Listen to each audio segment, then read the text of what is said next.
इतिहास में दर्ज देवी अहिल्याबाई के जीवन का ये किस्सा बताता है कि वो इंसाफ की देवी थी। उनका आदेश भगवान शिव का आदेश माना जाता था।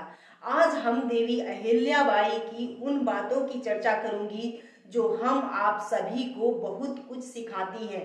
नमस्ते, मैं हूं जिया, आप सभी का अभिवादन करती हूं। चैनल पर नए हैं तो प्लीज चैनल को सब्सक्राइब जरूर करें, वीडियो को लाइक शेयर कमेंट भी। दोस्तों, मालवा की महारानी देवी अहिल्याबाई होलकर का नाम बड़ी ही श्रद्धा से लिया जाता है। देवी अहिल्याबाई का जन्म 31 मई 1725 को महाराष्ट्र राज्य के चौड़ी नामक गांव जामखेड़ अहमदनगर में हुआ था। अहिल्याबाई होलकर न्याय की एक ऐसी मूर्ति कि अपने बेटे को भी सजाए मौत का फरमान सुनाने से भी नहीं हिचकी। एक घटना का पता चलते ही उन्होंने अपने बेटे के हाथ पैर बांधकर रथ के नीचे कुचलवाने का आदेश दे दिया था। लेकिन कोई सारथी जब रथ चलाने को तैयार नहीं हुआ तो महारानी देवी अहिल्याबाई खुद सारथी बन रथ पर चढ़ गई। दोस्तों, फिर जो हुआ वो जानकर आपकी आंखें भर आएंगी, तो वीडियो को अंत तक जरूर देखें। क्या आप जानते हैं कि क्यों सुनाया था बेटे को मौत का फरमान? दोस्तों, एक बार जब अहिल्याबाई के बेटे मालोजी राव अपने रथ से सवार होकर राजवाड़ा के पास से गुजर रहे थे, उसी दौरान रास्ते के किनारे गाय का छोटा सा बछड़ा भी खड़ा था। जैसे ही मालोराव का रथ वहां से गुजरा, अचानक कूदता फांदता बछड़ा रथ की चपेट में आ गया और बुरी तरह घायल हो गया। थोड़ी देर में तड़प तड़प कर उसकी वहीं पर मौत हो गई। इस घटना को नजरअंदाज करते हुए मालोजी राव आगे बढ़ गए। इसके बाद गाय अपने बछड़े की मौत पर वहीं बैठ गई। वो अपने बछड़े को छोड़ने के लिए तैयार नहीं हो रही थी। कुछ ही देर बाद देवी अहिल्याबाई भी वहां से गुजरी। तभी उन्होंने बछड़े के पास बैठे हुए एक गाय को देखा तो वह रुक गई। उन्होंने सबसे पूछा कि कैसे मौत हुई है। कोई बताने को तैयार नहीं था। अंत में किसी ने डरते हुए उन्हें बताया कि मालोजी के रथ की चपेट में आकर बछड़ा मर गया है। यह घटनाक्रम जानने के बाद देवी अहिल्याबाई ने दरबार में मालोजी की धर्मपत्नी मैनाबाई को बुलाकर पूछा कि यदि कोई व्यक्ति किसी की मां के सामने उसके बेटे का कत्ल कर दे तो उसे क्या दंड देना चाहिए? मैनाबाई ने तुरंत जवाब दिया कि उसे मृत्यु दंड देना चाहिए।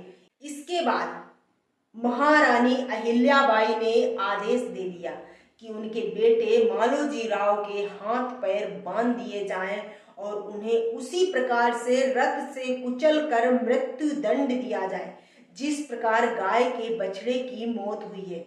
इस आदेश के बाद कोई भी व्यक्ति उस रथ का सारथी बनने को तैयार नहीं था। जब कोई भी व्यक्ति उस रथ की लगाम नहीं थाम रहा था, तब देवी अहिल्याबाई खुद आकर रथ पर बैठ गई। वो जब रथ आगे बढ़ा रही थी तब एक ऐसी घटना हुई जिसने सभी को हैरान कर दिया। वही गाय रथ के सामने आकर खड़ी हो जाती है।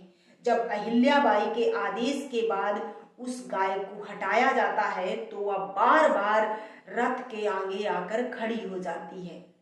यह दृश्य देखकर दरबारी मंत्रियों से रहा नहीं गया।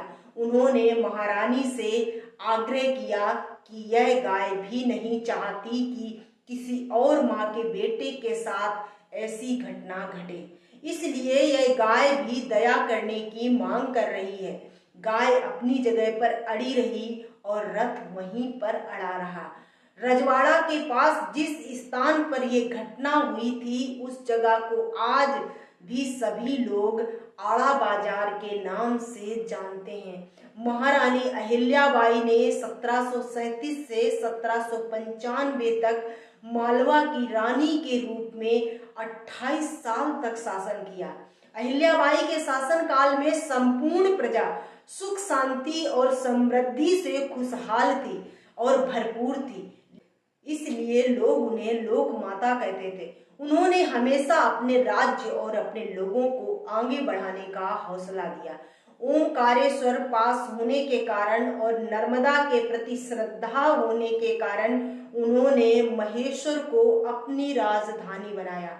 वह एक सामान्य से किसान की बेटी थी। उनके पिता मानको जी सिंधे एक सामान्य किसान थे। उस समय में जब बेटियों को पढ़ने लिखने के लिए स्कूल नहीं भेजा जाता था, उनके पिता ने उन्हें पढ़ने लिखने के काबिल बनाया। सादगी और घनिष्ठता के साथ जीवन व्यतीत करने वाले मानको जी की अहिल्याबाई अपने पिता की इकलौती संतान थी। अहिल्याबाई बचपन में सीधी साधी और सरल ग्रामीण कन्या थी।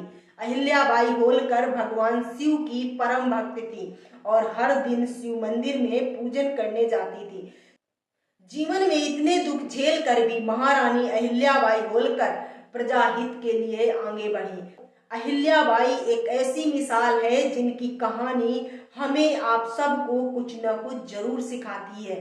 13 अगस्त 1795 को 70 साल की उम्र में नर्मदा तट पर स्थित महेश्वर के किले में उन्होंने अंतिम सांस ली। अहिल्याबाई वाकई एक सशक्त महिला थी। दोस्तों, वीडियो पसंद आए तो वीडियो को लाइक शेयर कमेंट जरूर कीजिए।